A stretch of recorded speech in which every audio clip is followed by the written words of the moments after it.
Hola, ¿qué tal? Mi nombre es Jessica Payán y soy soporte técnico de la División de Automatización de Fábricas de la empresa Pepperfux México. En este video vamos a ver cómo usar el servidor web del módulo IC1 8IOL G60LV1D para configurar dispositivos IO-Link. Antes de comunicarnos directamente al servidor, primero vamos a revisar las características generales del módulo. El dispositivo ICE1 tiene una carcasa metálica de zinc fundido, con un grado de protección IP69K. Es importante considerar que para mantener ese grado de protección, los cables utilizados deben cubrir el mismo rango, además de que ningún puerto puede ir descubierto. Eso significa que los puertos que no estén siendo usados deben ir cubiertos con los tapones que podemos ver en la imagen. El módulo trabaja con una alimentación de 18 a 30 volts de corriente directa, pero de preferencia se debe usar una fuente de 24 volts. El tipo de conector que usa para la alimentación es M12 con codificación L.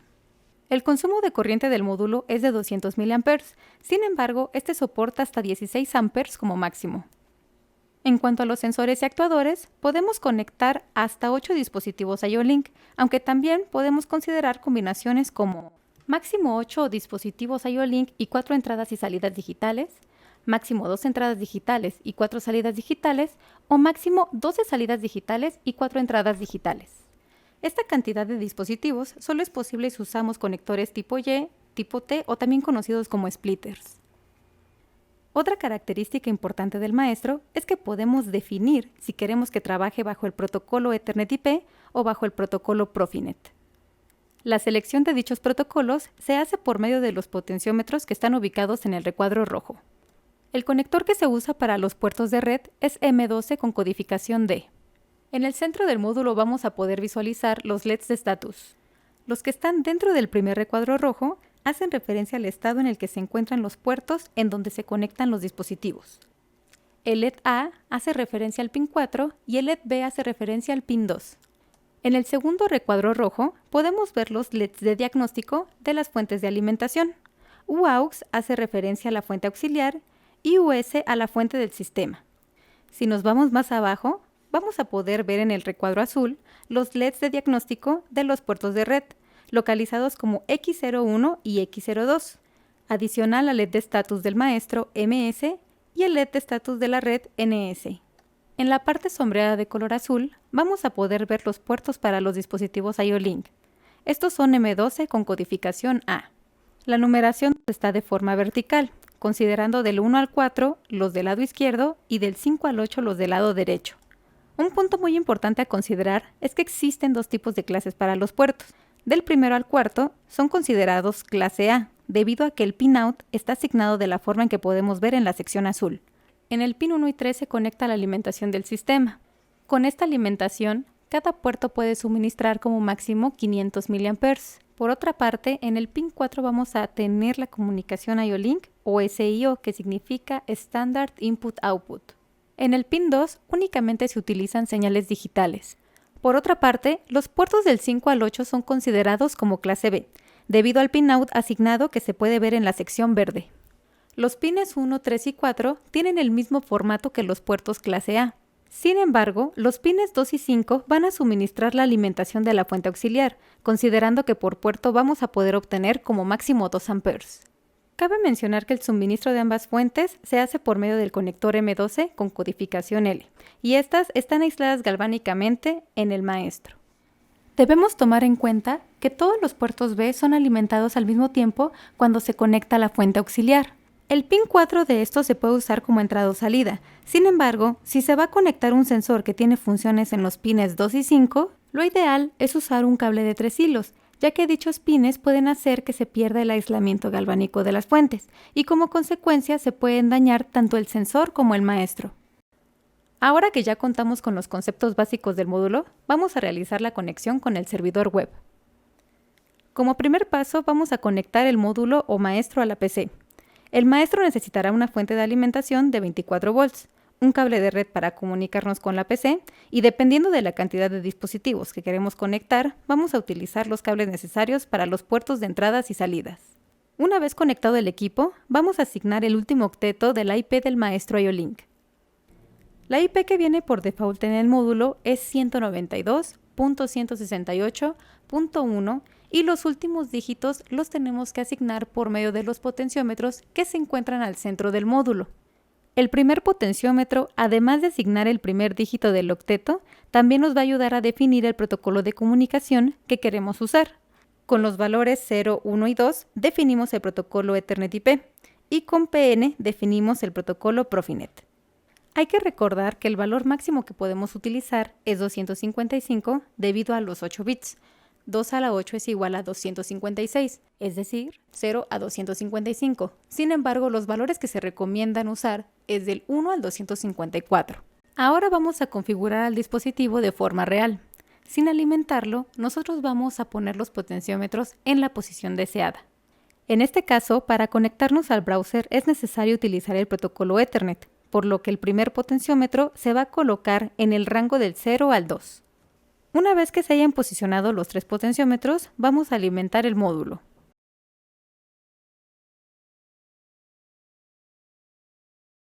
Si los LEDs se ven de esta forma, significa que la configuración ha sido correcta.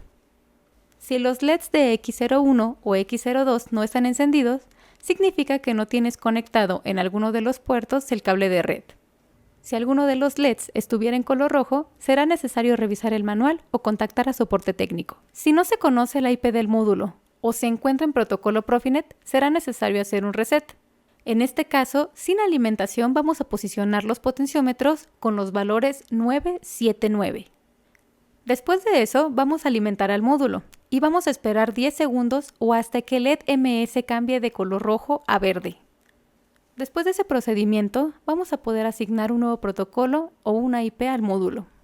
Cuando el LED MS ya se encuentre flasheando de color verde, vamos a quitar la alimentación y vamos a colocar los potenciómetros en la posición deseada para conectarnos al navegador. Solo hasta que el LED MS cambie a verde es cuando vamos a poder modificar la posición de los potenciómetros. De lo contrario, el dispositivo puede presentar daños irreversibles. El siguiente paso es asignar una dirección IP en el área local de red de la PC.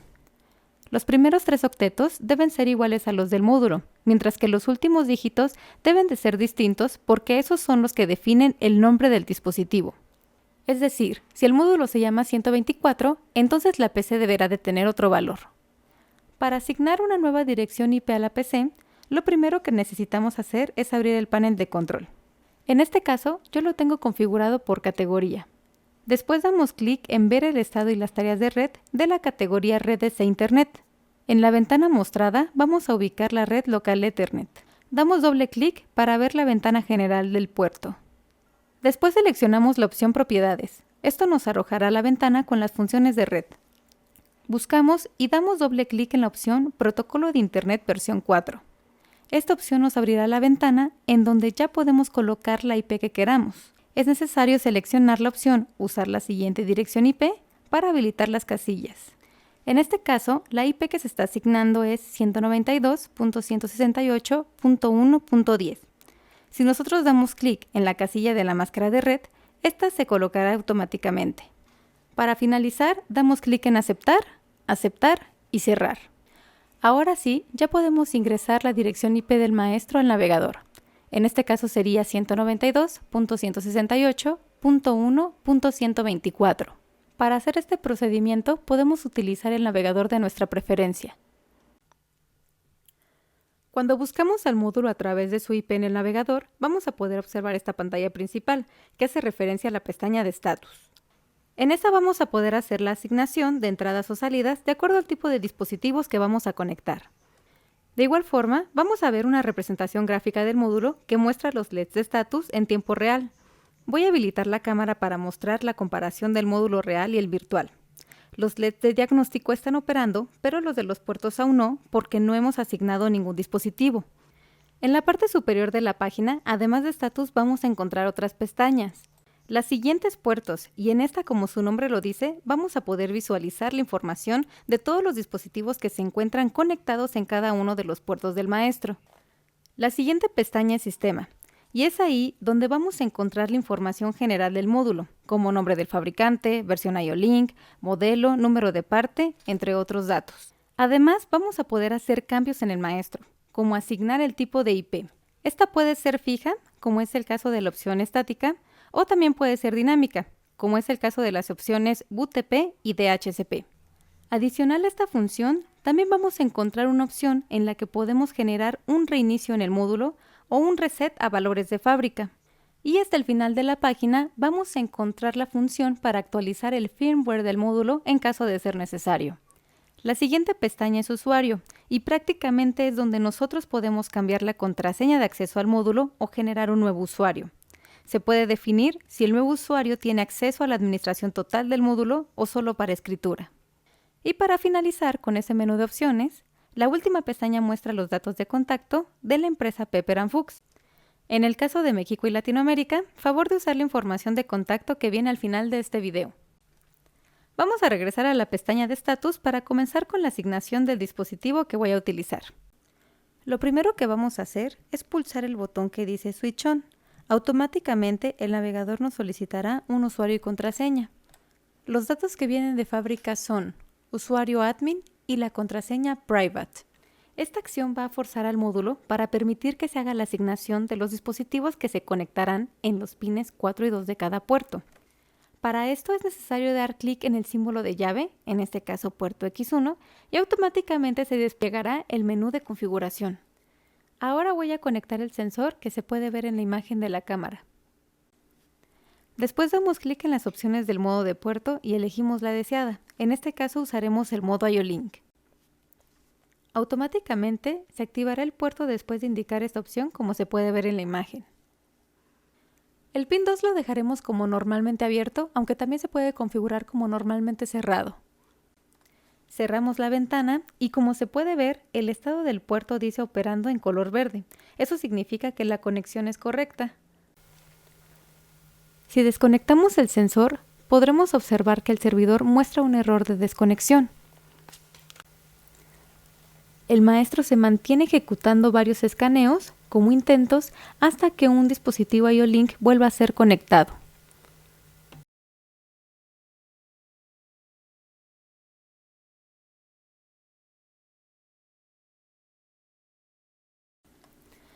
Después nos dirigimos al menú de puertos para visualizar la información del dispositivo conectado.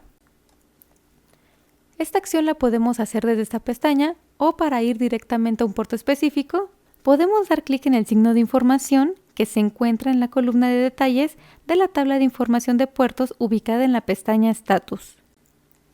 Del lado izquierdo de la pantalla vamos a ver la información del puerto. Voy a activar la cámara para que se pueda observar cómo el estado del pin 2 cambia cuando el sensor se aproxima al frente y activa la salida del canal B. Cuando se acerca y detecta, cambia a on, y cuando se aleja o deja de detectar, cambia a off.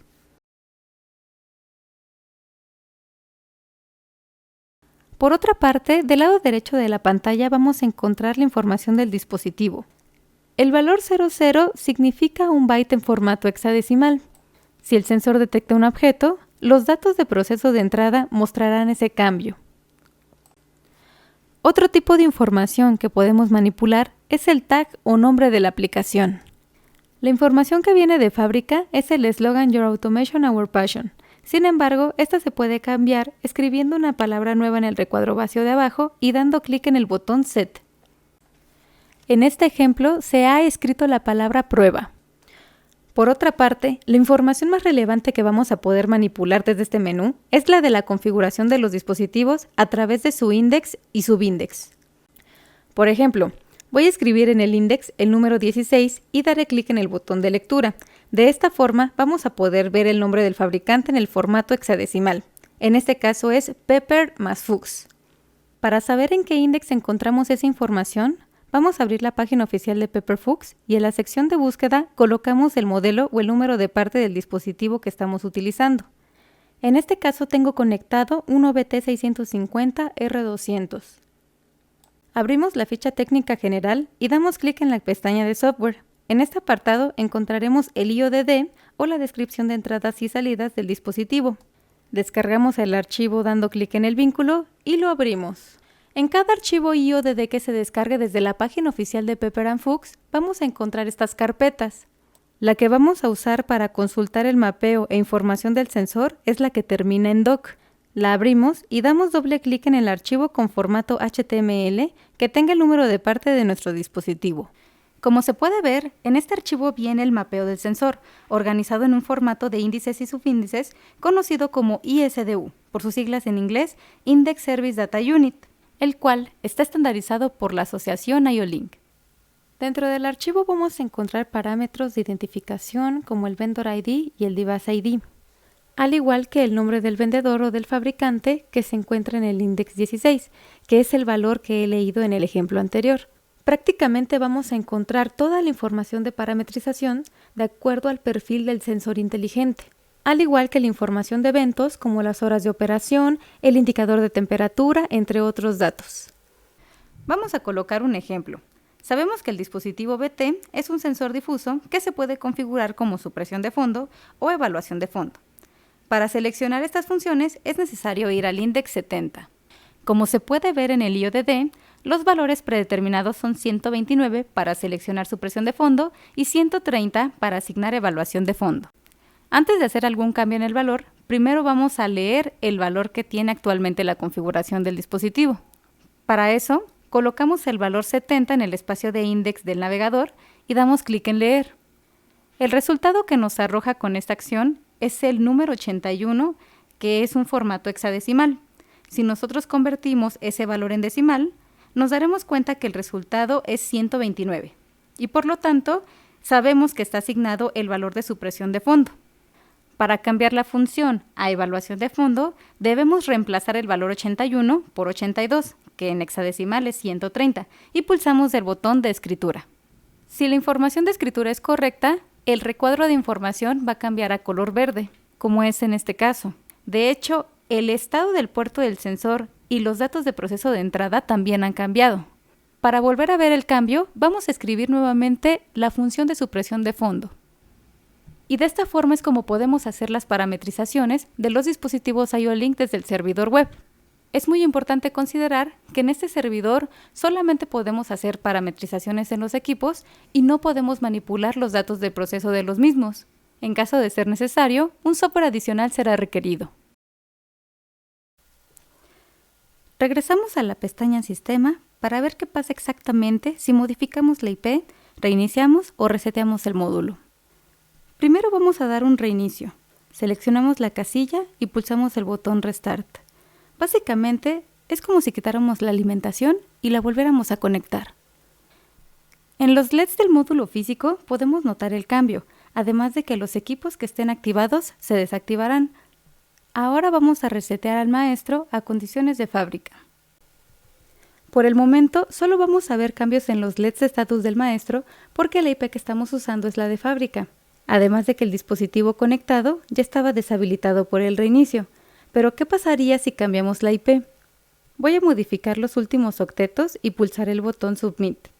El resultado dice que la IP ha sido cambiada, pero el verdadero cambio se efectuará hasta que reiniciemos el módulo, por lo que haré el reinicio desde el mismo servidor y al final actualizaré la página web.